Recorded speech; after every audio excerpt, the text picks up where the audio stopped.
Hello बच्चों, कैसे हैं आप सब। आशा करती हूँ आप सब खुश होंगे, मस्त होंगे। बच्चों, आज हम पढ़ रहे हैं क्लास 6 का चैप्टर 10 तोत्तो-चान।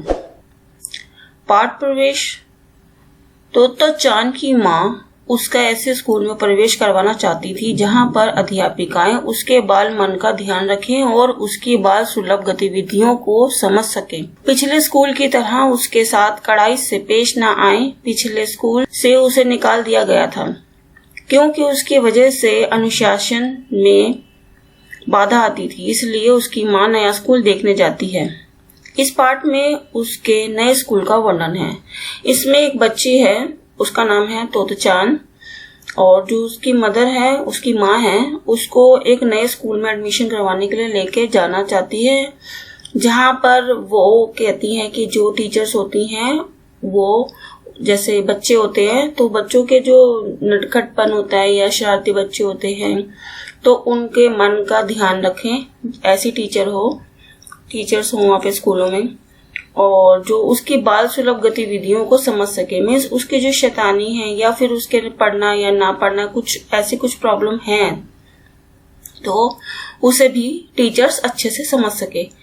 वो कह रही है कि जो पहले स्कूल में वो पढ़ती थी तो वहां पर जो टीचर्स थी वो उसके साथ कैसे पेश आती थी, बहुत स्ट्रिक्ट होती थी। मीन्स एकदम स्ट्रिक्ट हो जाना बच्चों के साथ। अगर स्ट्रिक्ट होगी तो बच्चे कैसे अपने दिल की बात कहेंगे, तो बच्चे तो कह ही नहीं सकते। पिछले स्कूल से उसे निकाल दिया गया था, इसी कारण से उसको स्कूल से भी निकाल दिया गया था क्योंकि उसकी वजह से अनुशासन में बाधा आती थी। अब वो जो बच्चा होगा उसको कोई ना कोई प्रॉब्लम होगी, और उस प्रॉब्लम को अगर टीचर नहीं समझ पाती तो इसमें टीचर की गलती, बच्चे की नहीं है।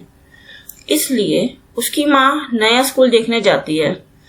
इस पाठ में उसके नए स्कूल का वर्णन है। अब जो वो जा रही है नए स्कूल में उसका एडमिशन करवाने के लिए, तो उसके नए स्कूल के बारे में बताया जा रहा है। आइए आगे लेसन पढ़ते हैं। जब तोत्तो-चान ने नए स्कूल का दरवाजा देखा तो वह ठिठक गई मीन्स मतलब एकदम अचानक से वो हैरान हो जाना।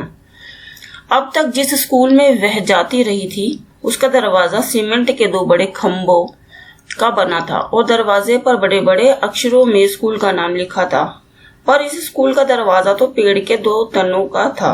मतलब जो ये नया स्कूल में उसकी मदर लेके आई है एडमिशन करवाने के लिए, तो उसके स्कूल की जो एंट्रेंस है और उसका जो दरवाजा है वो कैसा बना हुआ है, वहां पे दोनों साइड पेड़ लगे हुए हैं। कोई गेट वेट का नहीं है, बट जो 2 पेड़ हैं वो एंट्रेंस है स्कूल की। उन पर टहनियां और पत्ते भी थे।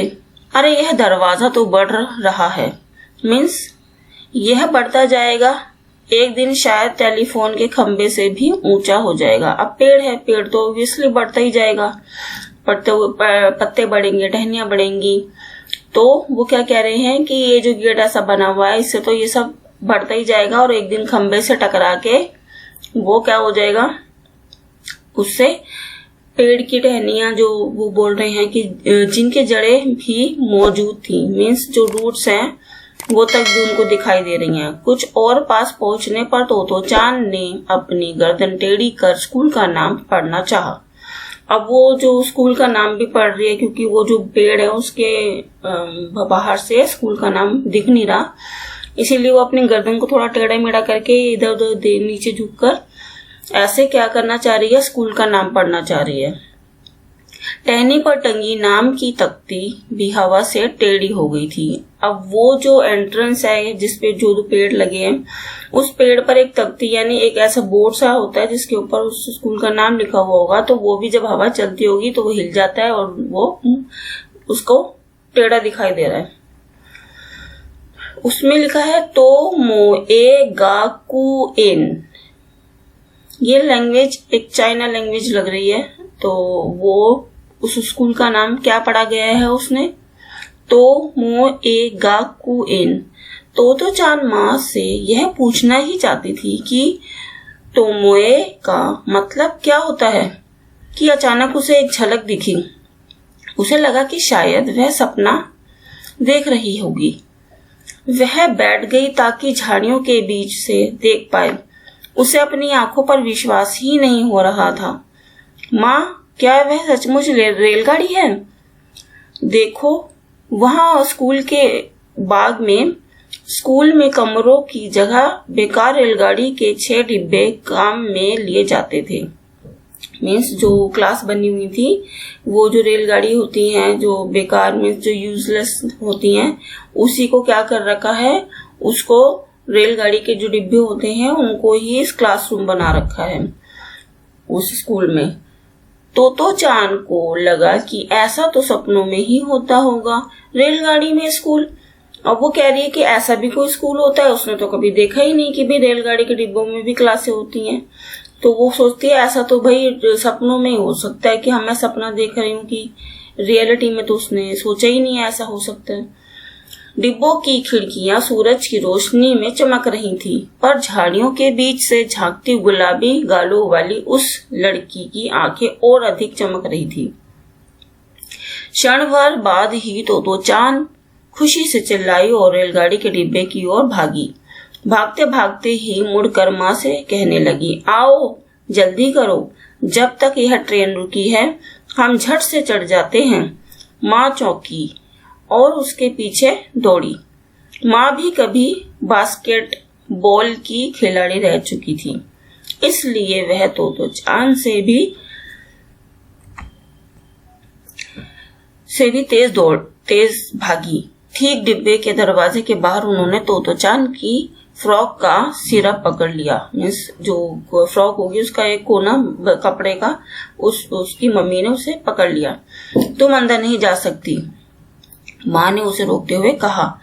ये कक्षाएं हैं, मीन्स क्लासरूम है, और तुम तो अभी स्कूल में भर्ती भी नहीं हुई हो, मीन्स एडमिशन भी नहीं हुआ है अभी तुम्हारा, तो अभी तुम यहाँ पर नहीं जा सकती। अगर सचमुच इस रेलगाड़ी में चढ़ना चाहती हो तो तुम्हें हेडमास्टर साहब के सामने कायदे से पेश आना होगा। मीन्स कायदे से मतलब एक डिसिप्लिन, अच्छे से। अब हम उनसे मिलने जाएंगे। अगर सब कुछ ठीक रहा तो ही तुम इस स्कूल में आ सकोगी, समझी? उसकी मम्मी ये सब चीजें बता रही है, उसे समझा रही है।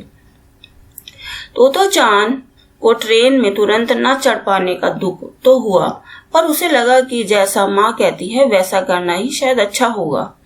ठीक है, उसने कहा, मुझे यह स्कूल बहुत ही अच्छा लग रहा है।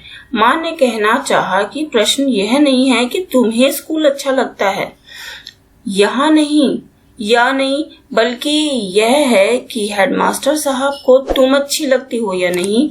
माँ ने उसका हाथ थामा और हेडमास्टर साहब मीन्स जो प्रिंसिपल है उनके रूम में ले गई, उनके ऑफिस में।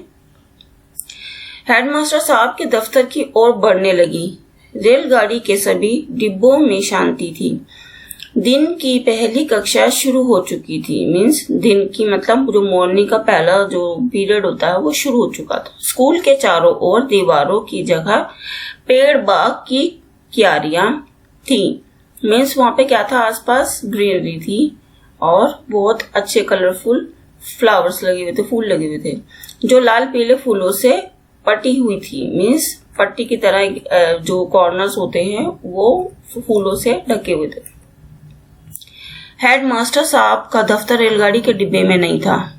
मीन्स जो प्रिंसिपल का जो ऑफिस था वो रेलगाड़ी के डिब्बे में नहीं बना हुआ था, सिर्फ बच्चों के क्लासरूम ही रेलगाड़ी के डिब्बे में बने हुए थे। वह दाहिने हाथ की ओर एक मंजिले भवन में था। मंजिले भवन मीन्स जैसे बिल्डिंग होती है उसका फर्स्ट फ्लोर, वहां पे उनका ऑफिस था। वहां पहुंचने के लिए 7 अर्धगोलाकार सीढ़ियां, मीन्स अर्धगोलाकार जो जैसे सर्कल टाइप में होती है आधी कटी हुई, तो वैसी सीढ़ियां हैं और वह चढ़नी होती थी। तो चांद माँ से अपना हाथ छुड़ाकर भागकर सीढ़ियां चढ़ने लगी। अचानक वह रुकी और मुड़ी, इतने अचानक कि माँ उससे टकराने ही वाली थी। क्या हुआ? माँ ने पूछा। उनके मन में भय था कि कहीं तो चांद ने स्कूल के बारे में अपना इरादा ना बदल लिया हो। सबसे ऊपरी सीढ़ी पर खड़ी तो चांद गंभीरता से फुसफुसाई, मतलब अपने आप में जैसे बुड़बुड़ाना, अपने आप में बात करना होता है। तो जिनसे हम मिलने जा रहे हैं वे जरूर स्टेशन मास्टर होंगे। वो ये सोच रही है कि हम तो चांद सोच रही है कि हम जिससे मिलने जा रहे हैं ना, तो ये जो रेलगाड़ी के डिब्बे हैं ये लगता है उनके कौन है, स्टेशन मास्टर होंगे जिनसे वो मिलने जा रही है, प्रिंसिपल से मिलने जा रही है। और लेकिन सोच वो कह रही है स्टेशन मास्टर होंगे। माँ मन ही मन हंसी। अब माँ को हंसी आई क्योंकि उसने क्या बोला, प्रिंसिपल को स्टेशन मास्टर बोला। तो उसकी मम्मी हंसने लगी, मुस्कुराने लगी। वे झुकी, अपना चेहरा तोतो चांद के चेहरे के पास ले गई और फुसफुसाई, मीन्स धीरे से कुछ बोला। क्यों? तोतो चांद ने धीरे से कहा, आपने कहा था कि वे हेडमास्टर हैं, पर अगर वे इस रेलगाड़ी के सारे डिब्बों के मालिक हैं तो स्टेशन मास्टर हुए ना, मीन्स अब वो बच्चा है। वो उसके क्वेश्चन ही ऐसे अटपटे से हैं, मीन्स ऐसे क्वेश्चन कर रही है, तो इसीलिए मतलब इसी स्वभाव की वजह से शायद वो पहले भी स्कूल से निकल चुकी थी। तो स्टेशन मास्टर हुए ना। रेलगाड़ी के डिब्बों में स्कूल चलाना कुछ अनूठी बात तो थी, पर इससे फिलहाल समझाने का वक्त नहीं था। अतः माँ ने सिर्फ इतना ही कहा, तुम उनसे ही क्यों नहीं पूछ लेती, पर तुम अपने डैडी के बारे में क्या सोचती हो? उनके पास भी तो ढेरों वायलिन है, मीन्स जो म्यूजिक जो वायलिन इंस्ट्रूमेंट होता है। वो क्या कह रही है उसकी मम्मी की, क्या तुम्हारे पापा के पास जो इतनी वैरायटी के अलग अलग वायलिन पड़े हुए हैं, तो क्या तुम्हारे पापा मतलब जो तुम्हारे जो डैडी हैं, क्या वो इसको दुकान लगा के बेचते हैं? पर इससे अपना घर वायलिन की दुकान तो नहीं बन जाता। मीन्स अगर किसी को शौक है इन चीजों का, अलग अलग इंस्ट्रूमेंट रखने का, एक वैरायटी रखने का, तो वो उसकी मम्मी से समझा रही है कि अगर तेरे पापा को ये शौक है वायलिन का, अलग अलग वैरायटीज के ढेरों सारे जो घर में पड़े हैं, तो क्या तुम्हारे पापा की इसकी दुकान है? तो वो दुकान तो नहीं बन जाती ना। तो हाँ, दुकान तो नहीं बनता, अपना घर। बच्चा बोल रहा है क्या? हाँ, दुकान तो नहीं बनता अपना घर। तो चांद ने सहमति जताई, मीन्स उसने कहा हाँ ये बात तो सही है, वो पापा की दुकान थोड़ी ना हो जाती है। अब वह समझ चुकी थी, मीन्स अब वो ये सब बातें अच्छे से समझ चुकी थी। बच्चों ये चैप्टर कंप्लीट कर दिया है मैंने आज, और आपको अच्छे से समझ आया हो, मेरी कोशिश यही रही है। और बच्चों इसके जो राइटर हैं उनका नाम है तेत्सुको कोरियानागी। ये एक चाइनीज राइटर है और ये स्टोरी भी एक चाइनीज बच्चे से रिलेटेड है। बच्चों अगर आपको इसके क्वेश्चन आंसर मुझसे डिस्कस करने हो तो आप मुझे जरूर कमेंट बॉक्स में बताइएगा, मैं आपको इसके क्वेश्चन आंसर भी बता दूंगी, उसका रिप्लाई कर दूंगी। और अगर आप मेरी वीडियो पर नए आए हैं तो आप प्लीज मेरे जो चैनल है उसको सब्सक्राइब कीजिएगा, ताकि आपको मेरी हर एक आने वाली नई वीडियो का नोटिफिकेशन आप तक पहुंच जाए। और इसको शेयर कीजिएगा, अच्छी लगी तो लाइक कीजिएगा, अपने दोस्तों को भी शेयर कीजिएगा जिससे उनको भी मदद मिल सके, हेल्प मिल सके। ओके बच्चों, बाय, टेक केयर।